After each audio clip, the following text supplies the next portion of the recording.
Hello दोस्तों, the dark side में आप सभी का स्वागत है। हम ये तो जानते हैं कि हमारे मानव सभ्यता का इतिहास काफी प्रयोगों से भरा पड़ा है और इनमें दो मत नहीं है कि इन प्रयोगों ने हमारे जीवन को बहुत ही आसान बनाया है। साथ ही अगर हम साइंस की बात करें तो हमें यह पता है कि विज्ञान की दुनिया में कोई भी बात तब तक सुनिश्चित नहीं की जाती जब तक हमारे पास उसका कोई पुख्ता सबूत ना हो।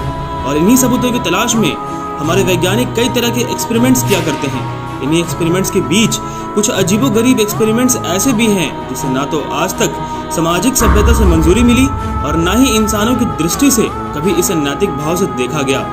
कुछ ऐसे एक्सपेरिमेंट्स जिनके साइंटिस्टों ने अपने हद से आगे जाकर इन परीक्षणों को प्रकृति के खिलाफ अंजाम देने की कोशिशें की, जिसके बारे में जानकर आपके भी होश उड़ जाएंगे और शायद आप उन परीक्षणकर्ताओं को पागल भी कहने लगे। आज के इस वीडियो में हम कुछ ऐसे ही सरफिरे वैज्ञानिकों के अजीबोगरीब एक्सपेरिमेंट्स के बारे में जानेंगे जिनके एक्सपेरिमेंट्स को कभी भुलाया नहीं जा सका और जिन्हें विज्ञान के इतिहास में कभी भी सहज रूप से स्वीकारा नहीं गया। तो चलिए शुरू करते हैं। 21 ग्राम एक्सपेरिमेंट। 1901 में एक फिजिशियन जिनका नाम था डॉक्टर डंकन मैकडॉगल, जिन्होंने एक ऐसे एक्सपेरिमेंट को अंजाम दिया जिसने पूरी दुनिया को चौंका कर रख दिया।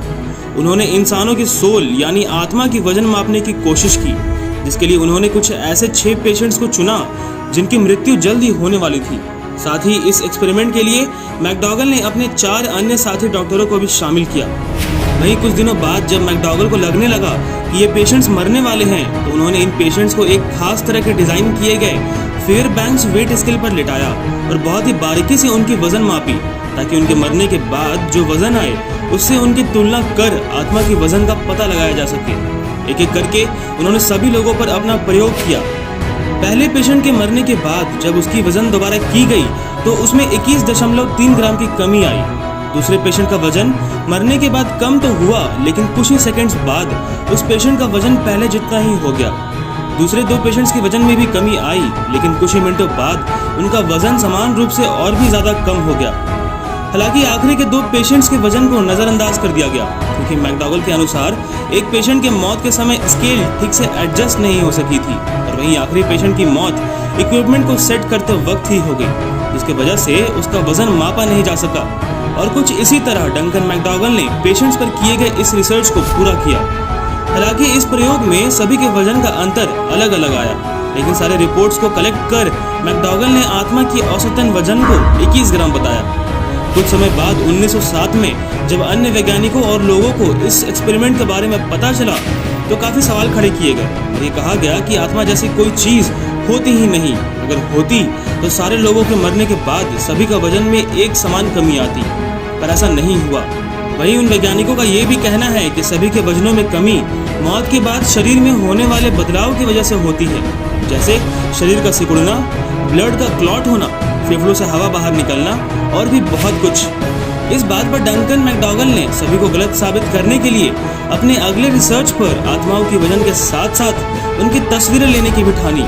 लेकिन जैसे ही इस एक्सपेरिमेंट की रिपोर्ट गवर्नमेंट तक पहुंची तो गवर्नमेंट ने तुरंत ही इस एक्सपेरिमेंट पर रोक लगा दी, क्योंकि ऐसे एक्सपेरिमेंट्स न ही सिर्फ ह्यूमन राइट्स का उल्लंघन करते हैं, बल्कि ये प्रकृति के नियमों के विरुद्ध मानी जाती है और जिस वजह से आज तक इस एक्सपेरिमेंट को दोबारा नहीं दोहराया गया। The Nazi experiment.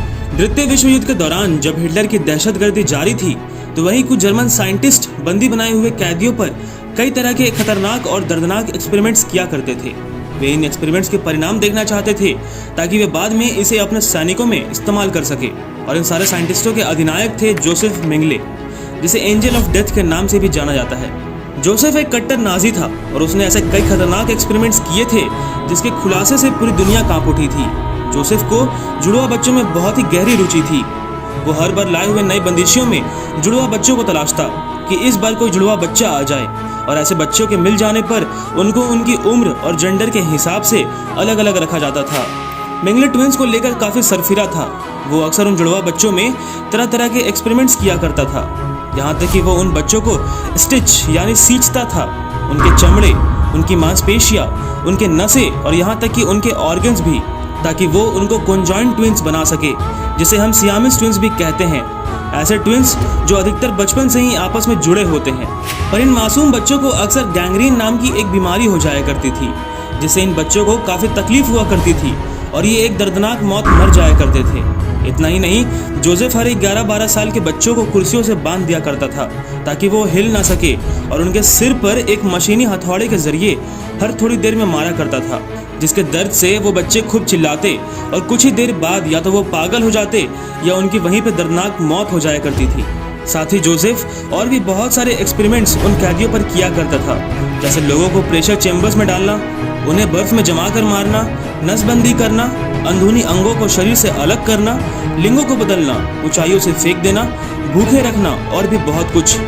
ताजुब की बात तो ये है कि ये एक्सपेरिमेंट ऐसे ही 12 सालों तक चलता रहा, लेकिन फिर 1945 में दुश्मन सेना ने नाजी कैंप को बुरी तरह से नष्ट कर दिया, और वहीं मेंगले अपने सारे रिसर्च को बचाने के लिए उसे अपने एक दोस्त को सौंपकर खुद फरार हो गया। वहीं आगे चलकर मेंगले को दिल की बीमारी हुई और 1979 में अटलांटिक महासागर में तैरने के दौरान उसे स्ट्रोक आया और वहीं उसकी मौत हो गई। डॉक्टर कॉर्निस रिजरेक्शन एक्सपेरिमेंट साल 1934 में विज्ञान के इतिहास में कुछ ऐसा हुआ जिसने पूरी दुनिया के कान खड़े कर दिए। एक ऐसा एक्सपेरिमेंट जिसकी किसी को उम्मीद तक नहीं थी। कुदरत के नियमों को चुनौती देते हुए डॉक्टर रॉबर्ट ई कॉर्निश ने मरे हुए इंसानों को जिंदा करने की कोशिश की।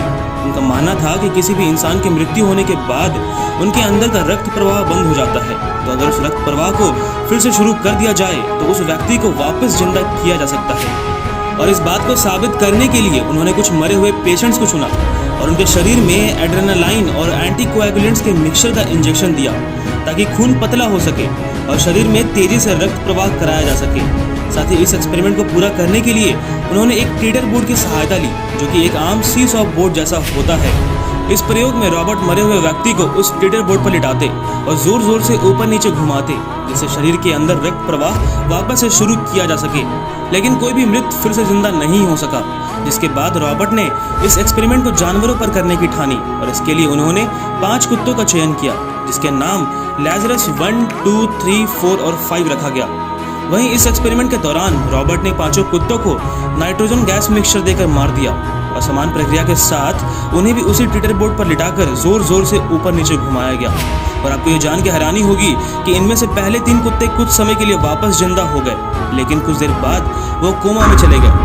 वहीं आखिरी 2 कुत्ते लैजरस 5 और 6 को सफलतापूर्वक पुनर्जीवित कर लिया गया।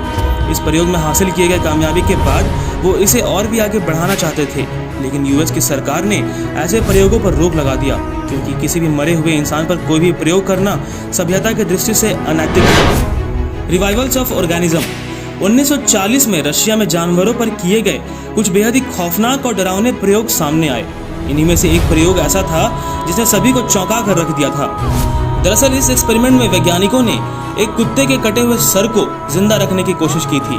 इस प्रयोग में एक कुत्ते का सर यानी गर्दन से दिमाग तक का भाग शरीर से अलग कर दिया गया और उसे जिंदा करने के लिए उसके नसों में शुद्ध खून एक हार्ट लंग मशीन के जरिए सप्लाई किया गया, जिसे ऑटोजेक्टर भी कहते हैं।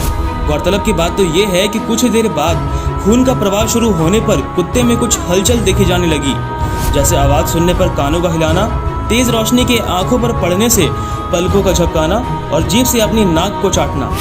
ऐसी हलचल को विज्ञान में रिस्पॉन्स टू स्टिमुलाई कहते हैं और ये बिल्कुल वही था। हालांकि वैज्ञानिकों को सफलता मिल चुकी थी, लेकिन गवर्नमेंट ने कुछ दिनों बाद ऐसे प्रयोगों पर रोक लगा दी, क्योंकि ऐसे प्रयोग को एनिमल अब्यूज माना जाता है और ये फिर कभी दोहराया नहीं गया। द डार्क साइड के आज के वीडियो में बस इतना ही। अगर आपको हमारा ये वीडियो पसंद आया हो तो इस वीडियो को लाइक, शेयर और कमेंट करना ना भूलें और हमारे चैनल से जुड़े रहने के लिए इसे सब्सक्राइब जरूर करें। हम ऐसे ही साइंस फिक्शंस, मिस्ट्रीज और रहस्य की नई नई वीडियोस आप तक पहुंचाते रहेंगे। लेकिन आज के लिए बस इतना ही। बहुत जल्द मिलेंगे एक नई मिस्ट्री, एक नई रहस्य के साथ। तब तक के लिए अलविदा।